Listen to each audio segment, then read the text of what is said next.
இன்று 8/6/2026 மத்திய கிழக்கில் போர் நிறுத்தத்தின் கதை முடிஞ்சது போலத்தான் தோன்றுகிறது. ஏனென்றா ஈரான் வடக்கு இஸ்ரேல் மீது பல அலைகளாக ஏவுகணைகளை வீசி தாக்குதல் ஒன்றை நடத்தியிருக்கின்றது.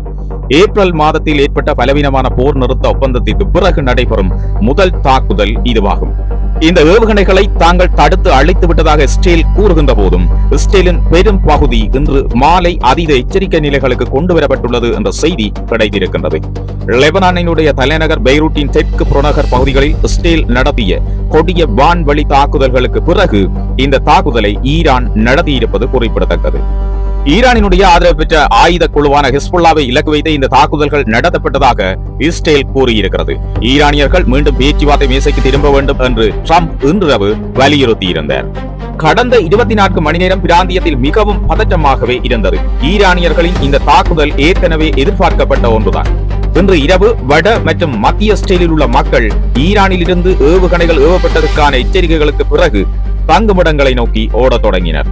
அவற்றில் எந்த ஒரு ஏவுகணையும் இலக்குகளை தாக்கவில்லை என்று இஸ்ரேல் கூறியிருக்கிறது.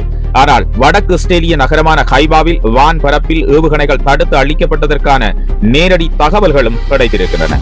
இதற்கு கடுமையான எதிர்வினை வந்துள்ளது. குறிப்பாக இஸ்ரேலிய அரசியலில் தீவிர போக்காளர்களிடமிருந்து வெளிப்படையாக பேசும் பாதுகாப்பு அமைச்சர் இடாமர் பென்கவிர் இன்று இரவு கூறுகையில் டெஹ்ரான் எரிக்கப்பட வேண்டும் என்று சொல்லியிருந்தார். இப்போது எழுந்துள்ள மிகப்பெரிய கேள்வி என்னவென்றால் டெஹ்ரானினுடைய நோக்கம் என்ன? அந்த ராக்கெட்டுகள் ஏவப்பட்ட போது டெஹ்ரானில் மக்கள் கொண்டாடிய காட்சிகள் கூட வெளியிடப்பட்டிருந்தன. மேலும் இஸ்ரேலுக்கு எதிரான ஒரு வார கால ஏவுகணை தாக்குதல் பிரச்சாரத்தின் தொடக்கம் மட்டுமே இது என்று ஈரானிய புரட்சிகர காவல் படை தெரிவித்திருக்கிறது. அவர்கள் தொடர்ந்து 24 மணி நேரமும் ராக்கெட்டுகளை ஏவப்போவதாகவும் தெரிவித்திருக்கின்றார்கள். இப்போது இருக்கும் மிகப்பெரிய கேள்வி, ஈரான் அந்த அச்சுறுத்தல்களை தொடர்ந்து செயற்படுத்துமா அல்லது அவர்கள் இதிலிருந்து பின்வாங்க தூண்டப்படுவார்களா என்பதுதான். டொனால்ட் ட்ரம்ப் இது குறித்து கருத்து தெரிவித்திருக்கிறார். மேலும் கடந்த சில நிமிடங்களில் டொனால்ட் ட்ரம்ப் மற்றும் பெஞ்சமின் நெதன்யாகு ஆகியோர் தொலைபேசியில் பேசியுள்ளார்கள் என்றும் நாங்கள் அறிகின்றோம். நிச்சயமாக லெபனான் மற்றும் பிராந்தியத்தின் புற பகுதிகளில் இஸ்ரேலின் நோக்கங்கள் குறித்து அதிபர் ட்ரம்ப் மிகவும் கோபமாக இருந்ததாக சொல்லப்படுகிறது. ஒருவேளை அவர் இஸ்ரேலிய பிரதமரிடம் நடந்தது போதும், இனி இரு தரப்பும் மீண்டும் பேச்சுவார்த்தை மேசைக்கு திரும்ப வேண்டிய நேரம் இது என்று கூறி இணங்க வைக்க முடியும் என்றும் நாங்கள் நம்பலாம்.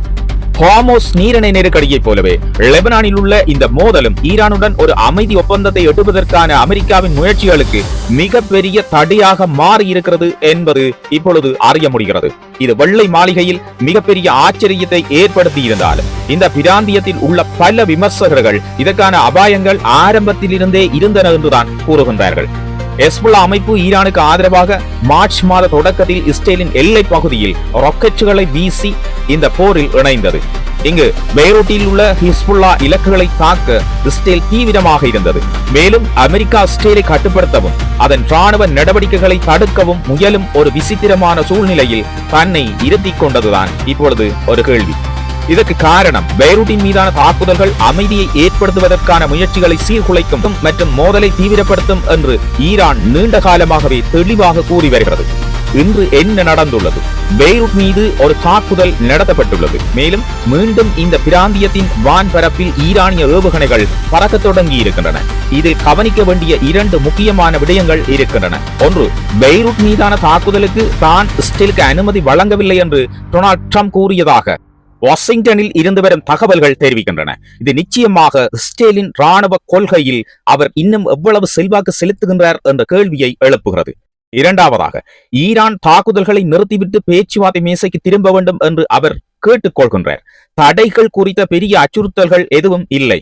இது அமெரிக்க அதிகாரத்தின் எல்லைகளும் அங்கு தெளிவாக தெரிவதை காட்டுகிறது. இங்குள்ள மோதலை தீர்ப்பதற்கு எளிதான பதில்கள் எதுவுமே கிடையாது. மேலும் அமெரிக்காவே அதை கண்டறிய போராடுகிறது என்று தோன்றுகிறது. இஸ்ரேல் மீதான ஈரானினுடைய தாக்குதல்களுக்கு பதில் தாக்குதல்களை இப்பொழுது இஸ்ரேல் ஈரானில் நடத்த தொடங்கி இருக்கின்ற செய்தி கிடைத்திருக்கின்றது. ஈரான் தரப்பிலிருந்து புதிய தகவல்கள் வந்திருக்கின்றன. மேற்கு மற்றும் மத்திய ஈரானில் உள்ள ராணுவ இலக்குகள் மீது இஸ்ரேல் ஏற்கனவே தாக்குதல்களை தொடங்கி இருக்கின்ற செய்தி கிடைத்திருக்கின்றது. இந்த தாக்குதல்கள் அனைத்தும் வான்வழி தாக்குதல்களாக இருப்பதாகவும் சொல்லப்பட்டிருக்கின்றது. அதே நேரத்தில் தலைநகர் டெஹ்ரான் உட்பட பல முக்கிய நகரங்களில் பயங்கர வெடிச்சத்தம் கேட்டதாக ஈரானிய ஊடகங்கள் செய்தி வெளியிட்டிருக்கின்றன. அதே நேரத்தில் ஈரானினுடைய தலைநகர் டெஹ்ரான் உட்பட பல முக்கிய நகரங்களில் பயங்கர வெடிச்சத்தம் கேட்டதாக ஈரானிய ஊடகங்கள் செய்தி வெளியிட்டிருக்கின்றன.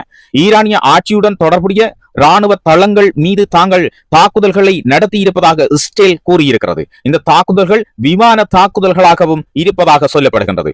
இந்த அறிவிப்பை தொடர்ந்து தலைநகர் டெஹ்ரானில் குண்டுவெடிப்புகள் நிகழ்ந்ததாக ஈரானின் மேக்ர் செய்தி நிறுவனம் தற்போது செய்தி ஒன்றை வெளியிட்டிருக்கிறது. மேலும் தப்ரீஸ் மற்றும் இஸ்பகான் ஆகிய நகரங்களிலும் வெடிச்சத்தங்கள் கேட்டதாக தற்போது செய்தி நிறுவனம் செய்தி வெளியிட்டிருக்கிறது. தற்போதைய நிலவரப்படி உயிர் சேதங்கள் குறித்த உடனடி விவரங்கள் எதுவும் வெளியிடப்படவில்லை. ஆனாலும் இஸ்ரேல் மேற்கு மற்றும் மத்திய ஈரானில் உள்ள ராணுவ இலக்குகள் மீது வான்வழி தாக்குதல்களை தொடர்ந்து நடத்தி வருவதான செய்தி நமக்கு தற்போது கிடைத்திருக்கிறது. மத்திய கிழக்கில் இஸ்ரேல் மற்றும் ஈரான் பரஸ்பரம் நடத்தி கொண்டிருக்கின்ற இந்த ஏவுகணை மற்றும் விமான தாக்குதல் தொடர்பான மேலதிக தகவல்களுக்காக உலக விவர சேனலோடு தொடர்ந்து இணைந்திருங்கள்.